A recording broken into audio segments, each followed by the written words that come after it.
Bonjour à tous et à toutes, bienvenue sur la chaîne des petits passages. Aujourd'hui, dans la série de vidéos des idées d'action concrètes pour un autre monde, je vais accueillir Kalia et Fleur qui vont nous parler d'un magnifique projet de collectif. Je vous parle beaucoup de collectif, donc là on aura vraiment un exemple concret. Elles vont tout nous expliquer, on voit ça dans un instant. Et je vous rappelle également la nouvelle tournée de la conférence atelier Retrouver liberté, autonomie et souveraineté qui se passera près de chez toi puisque je le fais en fonction des demandes. Et donc, je t'invite à me contacter. Je te mets toutes les informations en description. Pour bénéficier de l'ensemble de mon message, restez bien jusqu'à la fin de la vidéo. Et si elle vous aura semblé pertinente, merci de la partager, de la commenter et de vous abonner à la chaîne. Semons des graines ensemble. Vous pouvez également soutenir la chaîne et mon travail avec une cagnotte dont le lien est en description. Merci à tous pour votre soutien. Passage. Kalia et Fleur, bonjour. Bienvenue Bonjour. sur les petits passages. Bonjour. Alors, vous allez nous parler d'un projet de collectif. C'est pas un collectif d'habitat, c'est un collectif d'activité, si on peut D'être dire, vivant. qui couvre une zone assez étendue. Donc, vous allez nous parler de tout ça. Ok, donc ça s'est créé sur le cœur d'Hérault, où il y a plusieurs villages. Et c'est un collectif qui s'est créé au départ sous l'impulsion d'une infirmière qui prenait les documents de réinfo Covid pour pouvoir informer les gens. Donc elles n'étaient pas toutes seules, ils étaient 3 au départ. Ouais. Et le truc principal qu'ils faisaient, c'était de distribuer des tracts, d'aller discuter avec les gens, d'informer en fait, de réinformer. C'est ça. De révéler. Bon, on a eu des choses super intéressantes en 2020 quand même. Ouais. Donner accès aux gens à une autre information que les médias officiels, C'est que ça, les sources C'est ça, officielles. ouais. C'est ça. Donc ça, c'était le truc de départ et c'était déjà très actif. Quand moi je suis arrivée, je pense que c'était déjà actif depuis 6-7 mois. Et en fait, la première vraiment grosse rencontre qu'on a eue avec les membres du collectif, on va dire, c'est à la sortie du premier enfermement Ouais. voulu par notre gouvernement et d'autres. D'ailleurs, c'était supranational, on avait bien compris. Et donc, on s'est tous retrouvés en mai 2021. 2020, pardon. Ouais, 2020. Et on a tous amené un fruit pour faire une immense salade de fruits ensemble pour montrer ce qu'on était en tant qu'être humain. Voilà. Et à partir de là, il s'est passé plein de choses et surtout, il y a des gens qui sont allés là où leur cœur les menait, c'est-à-dire tout le monde n'était pas ok d'aller distribuer des tracts.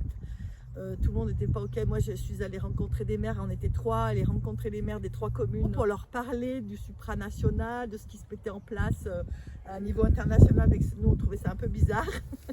Donc, on avait vraiment une démarche réinformative, mais très bienveillante, en se positionnant dans nous, ça nous inquiète. Qu'est-ce que vous en pensez? C'est ça. On était là-dessus.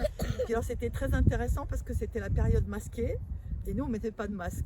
Donc c'était très chouette d'avoir cette rencontre-là et la plupart du temps, les maires enlevaient les masques. Donc ça, Intéressant. c'était vachement intéressant. Ouais. Et donc là, en fait, ce qui ressort déjà de cette genèse du projet, c'est qu'on voit que vous étiez plus pour quelque chose que contre. Vous étiez plus dans essayer de comprendre l'autre, de faire appel à l'intelligence, en fait, parce que toutes les mesures qui étaient prises avaient beaucoup d'incohérences, et vous mettiez les élus, en l'occurrence les maires, face à ces incohérences. Oui, après, je pense que Kalia elle a dit un mot intéressant, c'est que nous, on est dans l'amour. On n'est pas dans l'idée, comme tu dis, d'être dans la confrontation, Voilà. dire c'est pas bien ce que vous avez fait et tout, parce que en fait, on met 2 murs en face à l'autre, ça sert à rien. Alors la démarche dont parle Kalia, elle l'a vécue. Moi, je suis arrivée un peu plus tard dans le collectif, donc à ce niveau-là, elle est mieux placée que moi pour en parler. Mais notre base, c'est la bienveillance et l'amour. On n'est jamais là dans la confrontation ou pour mettre les gens en porte-à-faux par rapport à leurs décisions. Parce que les maires, c'est quand même des gens publics. Je suis pas sûre que des fois, ils n'aient pas l'impression d'être obligés de devoir imposer des choses, même si je pense qu'ils sont pas d'accord. Parce que c'est quand même ce qui nous gouverne, c'est quand même quelque chose de menaçant. Donc sortir de cette menace et exister face à cette menace en lui faisant comprendre qu'elle n'a pas d'effet sur nous, c'est pas toujours évident. Voilà. C'est un peu ça, oui, c'est bien ce que tu dis, Fleur. Moi, je trouve que c'est intéressant parce que c'est vraiment là-dessus qu'on a œuvré le plus. Ça n'empêche pas qu'il y a eu des moments de colère. Ah oui, Bien Il y sûr. a eu Oui. dans le mais collectif. ça ramène pas des choses Moi, positives. je me souviens, parce que moi, c'est un peu mon dada d'aider les autres à se centrer, à être beaucoup plus dans la bienveillance, Ouais, l'empathie. on va en parler. Ouais. Voilà. Et c'est un des premiers trucs qu'on a fait, justement. Moi, je me rappelle, on avait proposé une réunion d'atelier pour la posture, pour aller rencontrer les maires. Parce qu'il y a des gens qui avaient envie de... Alors, on avait proposé qu'il y ait d'autres maires, d'autres gens qui aillent à 2 ou 3 discuter avec les maires. Et puis, il y en a qui étaient super en colère. Moi, je me rappelle quelqu'un du plateau qui était... Ouais, On avait eu des retours de la part de maires, donc je dirais non, je dirais pas, qui disaient mais nous on a des appels de la préfecture quasiment tous les jours. Oui. Donc ils étaient pris, et on le comprenait très bien, hein, ils étaient pris en étau entre le gouvernement qui leur appuyait sur la tête et les habitants qui gueulaient aussi, qui ne comprenaient pas. Oui, entre le marteau et l'enclume. Hein. Oui, c'est tout à fait ça. Mais ce que je trouve très intéressant, c'est que là, on voit au niveau d'un maire ou d'une mairesse, mais ça montre à quel point, dans nos vies de tous les jours, on a tous une responsabilité à titre individuel et aussi pour la plupart d'entre nous à titre professionnel, parce qu'on doit exécuter des consignes, des ordres. Et il arrive parfois qu'on voit très bien les conséquences qu'elles peuvent avoir, voire les incohérences ou les deux. Et à ce moment-là, en fait, c'est une question d'éthique personnelle. Est-ce que j'exécute, je ferme les yeux? Et là, on est dans l'expérience de Milgram. Parce qu'on a eu un peu la même chose que pendant la Deuxième Guerre mondiale, avec moi j'appelle ça le Corona Circus, hein, pour ne pas le nommer. Et puis la peur aussi de l'autorité, le conformisme. Et les maires en font partie. Et c'est pour ça que de plus en plus, on leur enlève du pouvoir en mettant des communautés de communes, des agglos, des métropoles maintenant, sous couvert de oui, ce sera plus efficace, on va mettre en commun les dépenses, ça vous coûtera moins cher. Puis en fait, c'est que au final, ils ont de moins en moins de pouvoir. Voilà. Et alors, c'est très intéressant ce que tu dis, parce que tu as fait la référence, tu es venu au point, toujours intéressant. Quand il y a eu ça, là, quand on nous a demandé de nous confiner, enfin pas, on nous a pas demandé, on nous a imposé le confinement. Moi j'étais artiste de scène avant, donc, et j'avais joué Grand-peur et misère du Troisième Reich de Bertolt Brecht, qui sont 24 scénettes. Alors j'ai pas joué les 24, mais j'ai joué une partie de ces scénettes-là dans le début des années 2000, même avant. Qui parlait de la montée du nazisme. Et ça avait été écrit entre 29 et 31, je crois, Bertolt Brecht avait écrit ça. Et la similarité des situations ici, c'était énorme, quoi. Donc et ça a été un argument aussi très intéressant pour une des mères qu'on est allé rencontrer, qui est artiste. Quand je lui ai parlé de Grand-peur et misère du Troisième Reich, là, ça lui a beaucoup parlé. Et pour revenir à ce que tu disais, c'est vrai qu'on a beaucoup œuvré aussi sur la responsabilité, sur l'autonomie. D'entrée de jeu, en fait, on a créé cet espace de discussion, d'échange autour de qu'est-ce qu'on vivait. On est revenu au vivant, c'est pour ça ce que disait Fleur. On est revenu à nous, comment nous les humains on vit ce truc-là. Et donc on a partagé, échangé là-dessus, et on a mis en place des groupes selon les affinités des gens. C'est ça. À la suite de cette rencontre de mai 2020, où on a mangé cette magnifique salade de fruits, on était déjà presque 60. Et là, le collectif, il reste à 100, 120 à peu près. C'est toujours un chiffre qui est resté, quoi. Il y en a qui sont partis, sont venus, c'est aux alentours de 100. C'est ça. Et donc il y a des gens qui ont créé un groupe IEF, d'instruction en famille, et où là ils se sont regroupés entre parents pour pouvoir œuvrer ensemble. Il y a eu un groupe autour de la santé, pour ceux qui étaient préoccupés par la santé, où il y avait des rencontres proposées souvent, des conférences. Proposant aussi des alternatives au monde médical, entre guillemets, moderne. Tu avais participé, toi, à quoi déjà, Fleur? Au groupe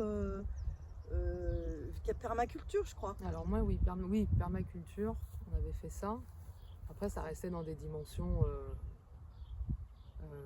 j'ai envie de dire, collées,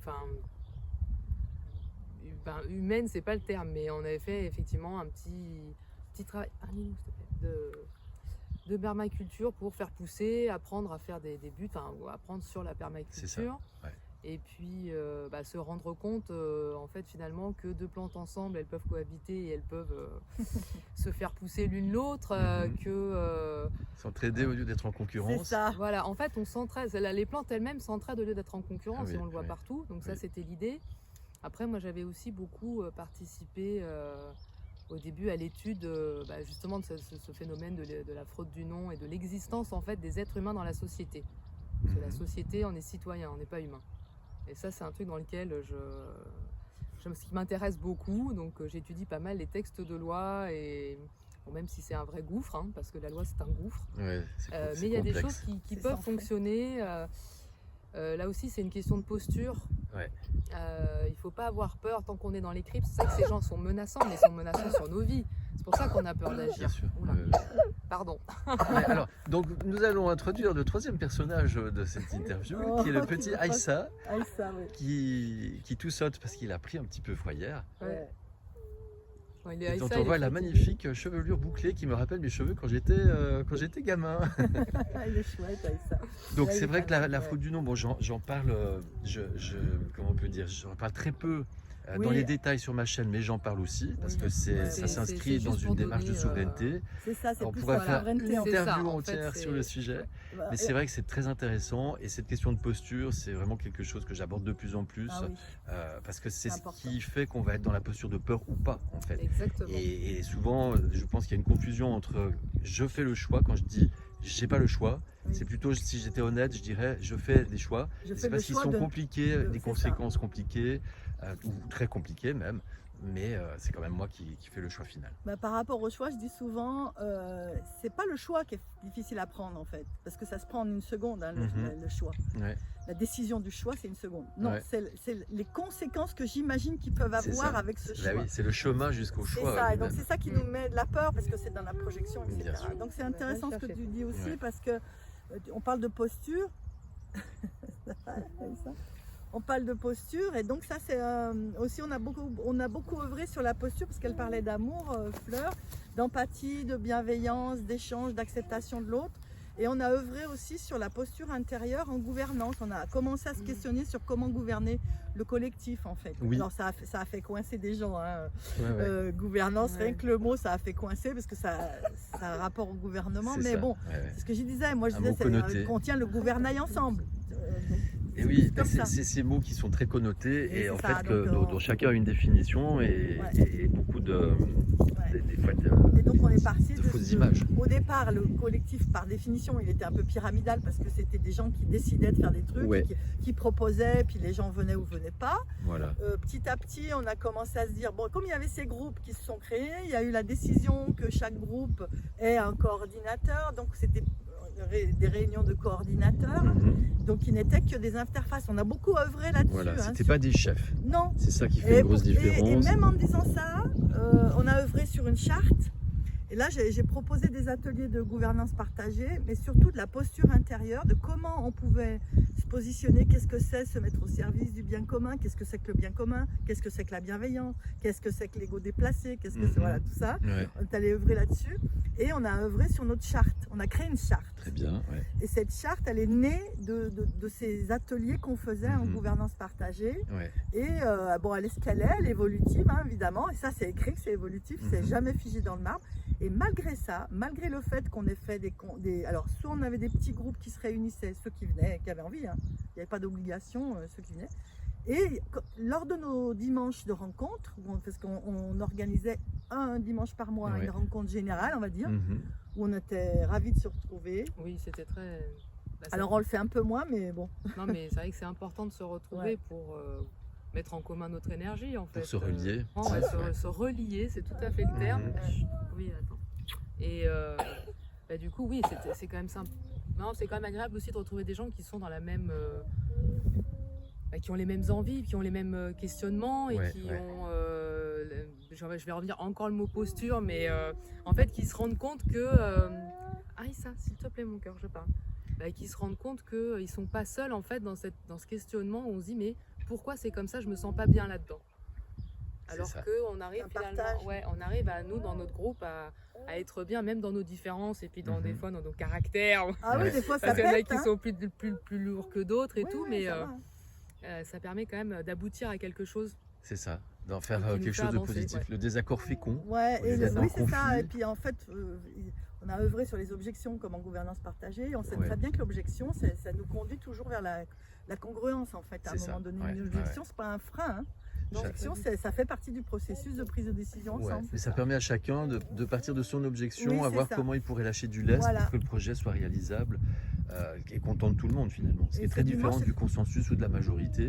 Ouais, C'est ça. pas du tout la même façon de, Ah non, de pas du voter. Non, non, C'est vraiment c'est un cercle de C'est ça. décision, c'est ça. c'est ça, c'est un cercle Chacun de décision. Peut s'exprimer ou chacun ou chacune a vraiment le temps soit chronométré ou pas, C'est hein, ça, non. mais peut s'exprimer pendant qu'il ou qu'elle parle, tout le monde l'écoute, il n'y a pas de cancan, de ragot. Et pas de commentaires. Oui, pas de commentaires. Juste une écoute. Et moi, je sais que quand j'ai vu ça la première fois, mais j'en ai presque pleuré, Ouais. parce que je pensais pas que c'était possible. Si. En 2000, là, c'était en 2019, 2018. Moi, je voyais les fonctionnements associatifs ou au travail ou entre amis où c'est les grandes gueules en fait qui parlent et les autres, les timides, qui parlent jamais. Et c'est pas du tout équitable. On avait mis ça en place, comme tu dis, hein, c'était exactement ça. Et il y avait 1 ou 2 dimanches, je crois, on avait pris le temps de reprendre la charte ensemble. Et là, on était presque 50 à œuvrer ensemble. Et malgré ça, il y a quand même des moments où il y a des gens qui disaient « Mais vous avez pris quoi comme décision ?» Ah oui. Donc en fait, c'est un truc ancré en nous, hein. Oui. C'est vieux. C'est très Oui, il y a intéressant. ça aussi. L'école, elle est là pour ça. Hein. Ouais. L'école, elle ne vous apprend pas à être humain, évidemment. L'école, elle vous apprend à écouter ce qu'on vous dit. On n'apprend pas à être autonome et formaté, responsable en fait. Voilà, C'est ça. et nous on a vraiment, c'était un peu les maîtres mots de notre collectif en fait, c'est responsabilité, autonomie. L'autonomie passe par l'autonomie affective, l'autonomie alimentaire, l'autonomie énergétique, enfin Oui. on Il y a vraiment œuvré sur plusieurs ces autonomies-là. autonomies, ça je l'ai abordé Et aussi sur chacun la chaîne. comment tu dis? Il y a plusieurs autonomies effectivement, Oui. les plus connues, énergétiques, tout ça, mais ça va bien au-delà. Bah, moi, encore une fois, émotionnel, c'est mon truc, Ouais. donc je devrais forcément œuvrer sur l'émotion et notamment l'autonomie affective, qui pour moi, et si tu es autonome affectivement, tu es beaucoup moins sujet à 1000 grands, tu es beaucoup moins sujet à la manipulation en fait. Bien sûr. Et donc on a essayé le plus possible d'aller vers ça. Et c'est assez drôle parce que quand Solaris s'est créé, je me suis dit tiens, nous on a fait notre cellule Solaris avant 2 ans avant en fin de compte. Oui. Et on s'est rendu compte que ce collectif, je ne sais pas pour quelle raison, franchement je ne sais pas, avait de l'avance en fait. Par rapport à d'autres collectifs, on était un peu on n'a pas trop communiqué, on est resté entre nous, on ne voulait pas trop non plus mettre en danger. On avait un espace de sécurité très important dans un collectif. Et puis on a décidé de ne pas se monter en association pour des raisons dont on pourra parler plus tard, mais donc cette idée d'être ensemble et de partager ensemble, et ben c'est pas toujours évident. Voilà, je veux dire qu'il y a aussi ce truc qui existe dans la société qui fait que tu as l'habitude de te référer dans le système pyramidal et pour beaucoup de gens, les coordinateurs étaient les décisionnaires. Et je disais non, on est des interfaces. Une interface, elle dit ok, tu veux ça? Qu'est-ce que t'en penses toi? Voilà, c'était juste, on transmettait, on est des transmetteurs. Et je crois que beaucoup de gens ont besoin d'un chef. Oui, quand tout va bien, après l'ambivalence c'est aussi qu'on est d'accord qu'il y a un chef, alors par contre selon les décisions qui sont prises et le pouvoir qu'a ce chef, du coup ça va plus. Mais l'autre n'a que le pouvoir qu'on lui donne. Et en général quand quelqu'un arrive à prendre le rôle de chef, c'est qu'il y a des gens qui lui ont laissé ce pouvoir. Tout à fait. Et ça j'en parle beaucoup sur la chaîne aussi. Il y a une envie de donner certaines responsabilités parce que c'est plus facile, c'est pas moi qui vais prendre la décision. Voilà. Mais ça. par contre, je vais l'engueuler parce que la décision qu'il a prise, je suis pas d'accord. Oui. Mais moi, par contre, je prendrai pas le risque d'être responsable. Toi, tu fais pas Non, ça. pas- Fleur, elle fait pas ça. Non, mais c'est vrai que t'as raison. En fait, les gens ont peur d'être libres parce que ça fait des siècles qu'on l'est pas, qu'on est soumis, qu'on est dominé, qu'on nous explique effectivement que c'est lui là-haut, sans parler de Dieu parce que je parle pas de théologie, mais que le petit bonhomme ou la petite bonne femme tout en haut, c'est elle qui décide. Et là-dessus, du coup, oui, les gens, on revient à la peur, qu'on a déjà, je crois, nommé plus ou moins tout à l'heure. La peur d'être libre et puis d'assumer ses choix et des conséquences que ça peut avoir. Alors bien sûr, je suis pas en train de parler de mitraillettes et d'aller tuer des gens. Je parle juste d'affirmer qu'on n'est pas d'accord, qu'on trouve que ce qui est décidé c'est pas bon pour l'être humain, c'est pas cohérent avec l'existence même d'être humain. En fait, on nous déplace dans une posture presque robotique. Ah mais c'est ça en fait. Oui. On veut de nous d'être des robots obéissants. Exactement. On nous prépare, mais ça veut pas dire que ça va arriver. En fait, non, moi j'appelle ça, c'est un monde inversé, c'est-à-dire Oui. on va te dire que tu es libre, mais en fait tu es libre dans un enclos, mais au sein de l'enclos par contre, là attention, tu fais pas ce que tu veux, mais tu es libre de gambader dans l'enclos. Mais c'est De temps en temps on va 1984. repeindre les barreaux de Alors, l'enclos. j'irais même plus là parce que ce que tu viens de dire, ça me fait penser à je crois que c'est Jean-Jacques Rousseau qui a dit ça. Ouais, Celui qui ne respecte pas la loi, on le forcera à être libre. c'est ça. Donc pour être libre, il faut respecter la loi. Mhm. Même si celle-ci est mauvaise pour toi, c'est Ouais. comme ça que tu seras libre. Et ça, c'est alors, je sais plus quelle date c'est, Jean-Jacques Rousseau, excusez-moi pour l'histoire, j'ai oublié. Les auditeurs te pardonneront. Mais ça prouve que l'envie de soumettre les gens et de les formater, ça date depuis. C'est depuis, mais même 1789. Bon, on va pas. Oui, non, mais ça remonte même avant. Parce que ça remonte avant, mais l'asservissement de l'humanité, c'est en millénaire que ça se compte. En fait, il y a toujours eu le désir d'esclavagiser et on a toujours été esclavagisé. Avec des outils différents en fonction des époques. Mais ça, on est d'accord. Donc là, on voit que, alors, vous allez nous expliquer, on n'a pas un collectif qui est sous le format juridique loi 1901. C'est collectif. L'une de vous, expliquez-nous un petit peu la différence. Bon, on l'a appelé le collectif d'êtres humains du cœur d'Hérault. Oui. Voilà, déjà. Donc ça, ce qui n'était pas le cas au tout début, ça a été changé.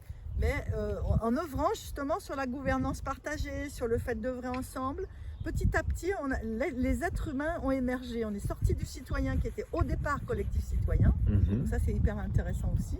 On est passé du collectif citoyen au collectif d'êtres humains. Ah oui, ça fait une grosse différence. Ouais. Oui, parce que c'était au début, et c'est ok, c'était la démarche de départ de reconnaître citoyen, que nous en tant que citoyens, on était inscrits dans la société, et petit à petit on a un peu glissé en disant ouais mais attends, avant d'être des citoyens, on est des êtres humains. Exactement. On a étudié la déclaration des droits de l'homme et du citoyen de 1789, qui est le préambule à la Constitution, qui est très intéressant à étudier, qui n'est pas respecté à bien des égards. Non, et puis qui est aussi au départ, qui est de toute façon qui esclavagise et qui explique comment. Donc c'est intéressant parce qu'il y a l'être humain et le citoyen. Déjà, posez-vous là juste une petite question. De lecture. Déjà, première question, pourquoi l'homme et le citoyen, les droits de l'homme et du citoyen? Vous avez 2 heures. Non, on en reparlera une autre fois. On a même plus de 2 heures parce qu'on a bossé dessus. Donc en fait, c'est des êtres humains qui se retrouvent. Donc on a déjà on l'a fait chez des gens privés. Alors il y a eu des spectacles aussi, j'ai oublié de le dire, ça pendant les confinements. Il y a eu un groupe qui a décidé de mettre en place des spectacles, des artistes qui ont dit on va mettre des spectacles en route chez les gens. Et ça perdure, ça existe encore. Donc ça fait 4-5 ans que ça existe, c'est super, c'est génial. Et donc ça se fait chez les gens. Ça continue. Et donc les rencontres se faisaient chez les gens. Bon, moi j'ai un grand terrain, donc j'accueillais de temps en temps sur mon grand terrain. Quand il faisait beau, on allait au bord du lac de Salagou. Pour l'instant, c'est encore une plage publique, on peut y aller. Enfin, Salagou, c'est vers chez nous. Pour ceux qui ne sont pas dans l'Hérault, c'est très très beau, c'est un bel endroit. C'est magnifique, c'est de la terre rouge, c'est extraordinaire. Donc on se retrouve au bord du Salagou. Et puis on nous avait mis à disposition une salle au sein d'une structure municipale. Je ne suis pas sûre que la mairie était au courant, mais le directeur de cette structure nous faisait confiance et a eu envie de nous aider et nous mettait à disposition ce lieu une fois par mois. En échange de collaboration avec des enfants que des membres du collectif allaient animer. Donc on s'est heurté aussi à un moment donné, on était quand même accueillis dans une association qui nous a accueillis dans un lieu privé qu'elle louait. Donc on devenait nous en tant qu'êtres humains membres de cette association et puis on organisait des trucs. Puis un jour ça a coincé parce qu'ils avaient peur par rapport, encore une fois on en revient, c'est la peur. On en revient à la peur. Les gens ont eu peur en disant oui mais quand même nous on reçoit du public, oui mais vous êtes un lieu privé, oui mais bon bref. Donc on a trouvé, ce qui est intéressant aussi, c'est de voir qu'il y a une autre solution qui s'est proposée, qui s'est présentée à ce moment-là, par l'intermédiaire d'une des coordinatrices qui était très très active au sein du collectif, qui a beaucoup fait aussi pour les lois, etc., qui a beaucoup informé les gens sur les lois. Elle a fait un travail génial. En fait, on s'est tous retrouvés plus ou moins des spécialistes. Oui, à force d'étudier le truc et de plonger un peu dans les tentacules de la construction de l'histoire de la société, on est un peu obligé aussi, parce qu'en fait c'est énorme. Donc c'est normal que, comme tu disais, par affinité, il y a des gens qui sont plus allés par là. Voilà. Oui, puis ça montre qu'on peut, quand il y a quelque chose d'inconfortable, on peut le voir comme un échec, voire même comme la fin du monde, ou voir comment on peut rebondir sur cette situation, apprendre quelque chose, et ça à titre individuel ou à titre collectif. Et donc l'incarnation humaine, c'est une école. Quand tu t'incarnes, c'est pour apprendre. Oui, il paraît. J'essaie d'y contribuer avec les petites graines de toute façon, que je sème. J'aime bien aussi on ne voit pas toujours les choses spirituellement, alors qu'en réalité, tout ce qu'on vit en ce moment, c'est en train d'émerger très très fort. Cette spiritualité qui est en train d'émerger, c'est pas un hasard. Bon, il y a eu Il y a eu d'autres spiritualités un peu. Je vous laisse 2 minutes, j'arrive. Pas de souci. Un peu, voilà, par là, tout ce qui était Flower Power dans les années 70, ça faisait partie aussi d'un programme pour empêcher les gens d'aller vers une autre spiritualité. Donc cette spiritualité-là, bon, elle continue à perdurer, mais elle est moins prégnante aujourd'hui. Prégnante, alors, pas prégnante, mais elle est moins imposée, quoi. Elle s'impose moins. Tu veux faire allusion au New Age? Ouais. Oui. Mais je veux dire, je pense pas que ce soit un mouvement négatif dans l'absolu. Encore une fois, c'est une évolution. Donc, ce mouvement New Age, il a enfermé les gens quelque part. Hein. C'est-à-dire que c'était plus ou moins volontaire parce que c'est né quand même en 69 avec Woodstock, etc. Et on sait qu'à cette époque-là, il y avait une protestation par rapport à la guerre du Vietnam. Oh, je parle comme une énorme complotiste. Non, pas du tout. Mais moi, on m'a jamais. Alors c'est curieux. Je ne sais pas si c'est ce que je dégage. On m'a jamais appelé comme ça. Ah oui. Ouais. Moi, jamais pas souvent, j'ai été qualifiée de ça. Non, non. Ouais. Bah, je sais pas. En tout cas, j'ai discuté avec des gendarmes, des directeurs de magasins, toujours sans masque, etc. Avec ce que je suis, avec mon cœur. Bah oui, et à ça. chaque fois, l'idée, c'est quand même qu'on fasse éveiller un peu les consciences. C'est que, comme disait Fleur tout à l'heure, le mot de posture, il revient souvent. Hein. C'est comment je suis. Et souvent, on projette sur l'autre qui va nous regarder avec peut-être une intention tout à fait bienveillante. Et si moi, je projette des choses négatives, je vais me dire « Ah, mais il me regarde comme ça parce qu'il n'aime pas mes cheveux, ma tête ou ma chemise. » Voilà. Là, on est déjà à presque une demi-heure, donc on va essayer de conclure. Donc là, ce qu'on voit, c'est que ce n'est pas une association, c'est un collectif, donc une association de fait qui a comme avantage, il n'y a pas besoin d'aller demander, enfin, c'est pas une asso, il n'y a pas à demander à la préfecture, c'est une déclaration. Ah oui, mais quand même, mais si tes statuts ne sont pas dans les clous, on tu te as dit, hein. la contrainte des statuts, tu dois faire une assemblée générale, enfin, c'est très contraignant. Que là, en fait, il n'y a pas tout ça. Non. Mais par contre, ce qui pourrait être vu comme un inconvénient, c'est que, et c'est là que vous avez trouvé des stratégies d'adaptation, vous ne pouvez pas par exemple louer une salle parce que les gens demandent les statuts d'une association. Donc là en fait vous avez trouvé des parades, on l'a vu tout à l'heure, et c'est ça qui est intéressant. Donc au niveau des activités, est-ce qu'il y a encore d'autres activités que vous n'avez pas mentionnées? Alors, je sais qu'il y avait des conférences que vous avez proposées oui, aussi. Voilà, on avait les conférences qu'on proposait, c'était à la fois des conférences c'était pas mal sur la santé en fait. Bon, parce que c'était le sujet, mais on est très vite passé aussi à tout ce qui était résilience. Puis aussi des conférences extraordinaires. On parlait de Salago tout à l'heure, d'un gars dont j'ai oublié le nom, je suis désolée. Oui, Philippe, dont je ne sais plus son nom de famille, qui a pris des photos absolument extraordinaires des animaux, de la faune ici. Donc on a eu des conférences comme ça, on a fait du chant ensemble. Ouais. On en fait toujours d'ailleurs. On en fait toujours. Après, je sais plus, il y avait santé, il y avait les écolieux aussi, des gens qui se sont regroupés pour trouver des écolieux. En fait, c'est à géométrie variable. Et petit à petit, en fait, ces groupes, parce qu'il y avait besoin, pour moi, il y avait besoin de ça. Il y a besoin que les gens se retrouvent en petit comité. Beaucoup pendant le Corona Circus. Voilà, et en fait, ces groupes étaient judicieux à ce moment-là, puis à un moment donné, on a arrêté de faire des groupes, et ça concernait tous les gens du collectif, parce qu'on est passé dans une dynamique de résilience émotionnelle, autonomie, etc. Et donc on a fait une grande rencontre d'une journée autour de ces sujets-là, par exemple. Comment faire ta propre batterie avec un panneau solaire. Dès qu'on sentait l'élan de faire quelque chose, on proposait une conférence. Voilà, dès que quelqu'un pouvait, ou un atelier pour partager. Parce que le truc, c'était ça. C'était, et c'est toujours d'ailleurs le cas, même si le collectif il est moins actif. Parce que les gens qui étaient là au début, dont moi, on est moins dans la coordination. Moi, je me suis un peu retirée de la coordination parce que j'ai d'autres trucs à faire. Mais ça va, il est en place ce collectif. Mais c'est ça, voilà, exactement.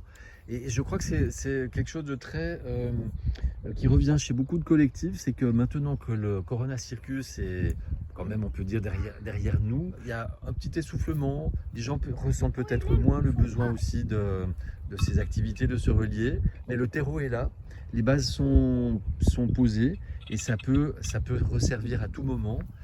Il y a quelque chose aussi que tu me disais tout à l'heure, Kalia, c'est qu'au lieu d'être comme ça aussi, on le voit beaucoup avec les associations qui, au lieu d'être dans la coopération, vont réinventer la roue, voire même être en compétition, alors que vous êtes beaucoup plus en complémentarité avec d'autres. Tu me disais tout à l'heure avec par exemple la June, avec la Syntropie, donc il y a une autre alternative de culture que la permaculture. Il y a peut-être d'autres exemples de complémentarité. Là où on est en train de filmer, en fait, on est sur le lieu de l'épicerie participative en June, Voilà. en monnaie libre. Et comme vous voyez un peu, c'est au milieu de nulle part. Et pour l'instant, on n'a pas de lieu parce que c'est de la June. Il faut qu'on trouve un espace, mais c'est pas moi. Je dis mais je m'intègre, mais c'est pas du tout sur mon initiative. Donc la June, c'est la monnaie libre. La monnaie libre. Et donc, on a décidé justement de ne pas faire de groupe autour de la monnaie libre, mais de collaborer. Ouais. C'est-à-dire qu'on ne s'occupait pas et on ne s'occupe pas de ce qui fonctionne sur le coin. Il y a un groupe monnaie libre super actif et donc l'épicerie participative en June, tous les samedis à 13h, c'est dans un champ, pas très loin d'un producteur maraîcher que certains membres vont aider. D'accord. Et qui sont indemnisés, on va dire, en légumes. Et donc ces légumes sont ensuite vendus à l'épicerie. Ok. Et par exemple, il y a quelqu'un qui fait des repas, qui achète en June, qui fait des repas et qui propose des repas en June. Ouais. Donc c'est un cercle vertueux, c'est vraiment, moi ça m'éclate de savoir que ça s'est passé. C'est beau, hein? C'est super beau parce que tu te dis waouh, ça y est, c'est en route nous. Hein. C'est ça. Il y a vraiment du concret là. C'est aussi pour ça que je propose cette interview aujourd'hui, pour que les gens voient comment concrètement, et ça va servir peut-être un peu de conclusion. Beaucoup de gens ont compris ce qui ne va pas. Beaucoup de gens ont compris ce qu'ils devraient faire, mais comment faire entre ma vie avec toutes ces contraintes et les actions que je devrais mettre en place, le petit bout qui manque, où est-ce que je m'adresse, comment je peux le faire à mon niveau, et c'est vraiment ça que j'ai envie d'apporter aux gens, qui puissent se rendre compte que déjà ça bouge dans tout le territoire français, et moi qui suis nomade, j'ai la grande chance de pouvoir le voir, parce que souvent les gens ne voient que autour d'eux et ont l'impression que ça bouge pas ou que ça bouge que chez eux. Et quand je leur dis ça, mais je vois les petites étoiles dans les yeux, et il y a vraiment un terreau très très fertile, et c'est un petit peu comme on pourrait dire sur une poudrière, il suffit juste d'une étincelle pour tout faire péter, mais là ce serait dans le bon sens, c'est-à-dire il y a le terreau et il suffit de pas grand chose pour que ça s'anime. Si tout d'un coup on arrive à, certains appellent ça l'effondrement, mais on peut dire simplement une situation très critique, vous avez qu'à appuyer sur le bouton et cette solidarité elle se mettra en place en quelques minutes ou en quelques jours en fait, parce que vous avez déjà fait le travail préalable. Oui, mais je pense que la solidarité, comme tu dis, elle existe aujourd'hui parce que les gens ont envie de changement. Ils ont clairement pris conscience de certaines choses, ou ils sont en train de prendre conscience de certaines choses. Disons qu'on essaye aussi peut-être d'envisager qu'un changement, ça veut dire que les choses doivent... c'est comme quand on reconstruit une maison. Tu as une bâtisse, tu veux construire une maison à la place, il faut la démolir, il faut reconstruire. Mais pendant que tu la démolis, il faut prévoir des choses pour que la reconstruction, elle se fasse... bien dans l'envie, dans l'amour, dans l'amitié, dans la solidarité. Donc nous, comme on voit qu'il y a des possibilités différentes que ce que la société bien carrée nous propose, on va les chercher parce que ça nous anime aussi, c'est un peu dans notre axe aussi de ce qu'on est. Donc ça nous anime, et c'est vrai que oui, c'est une manière peut-être pour nous aussi de mieux accueillir le changement, parce que du coup on sait qu'il y a des choses possibles autrement, mais qui amènent à la même chose. À la possibilité de manger, à la possibilité de se loger, à la possibilité d'avoir des vêtements, je dis des trucs un peu bêtes, mais c'est ça en fait. On a peur, les gens ont peur aussi parce qu'ils n'arrivent pas à sortir de cette société. On n'arrête pas de leur dire que ça va se casser la gueule, mais en fait il y a d'autres choses à côté qui vont faire que non, ça va pas être une catastrophe humaine non plus. Moi j'aime beaucoup cette notion d'amener aux gens d'autres possibles, et je pense qu'on va garder ça comme conclusion. Explorons le champ des possibles, et en tout cas vous aurez été bien inspirante pour beaucoup de gens qui verront cette vidéo, donc je vous remercie infiniment et je vous souhaite une très belle continuation. Merci Jake. Merci. Et Aïssa, tu veux dire au revoir? Au revoir. Les petits passages.